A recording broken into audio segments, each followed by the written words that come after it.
అందుకనే చూడండి, పసి పిల్లవాడిలో వారు దేవుణ్ణి చూస్తున్నారు. దేవుని స్తోత్రం. దేవుణ్ణి చూస్తున్నారు. ఈ రోజున యేసు ప్రభు ఈ లోకానికి వచ్చాడు, పాపుల కొరకు ప్రాణం పెట్టాడు, రక్తము చిందించాడు, కొరడా కొట్టించుకున్నాడు, మొడకిరీటం పెట్టబడింది, కాళ్ళు చేతుల్లో మేకులు గుచ్చబడ్డాయి, పక్కటెముకలు పక్కలు పల్లెపు కొట్టు పొడవబడింది, రక్తము నీరు కాలిపోయింది. అయినా సరే ఆయన ఎవరి కోసం ఈ త్యాగం చేశాడు? ఎంత త్యాగం చేసినా ఆయన మనం ఏమంటున్నాం? రక్షకుడు అంటున్నామే కానీ దేవుడు అని గుర్తించలేకపోతున్నాం. దేవుడు స్తోత్రం.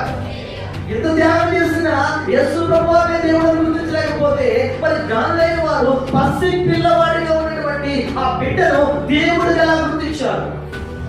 దేవుడిగా ఎలా అనుకున్నారు? ఎలాగో వాళ్ళు గ్రహించగలిగారు?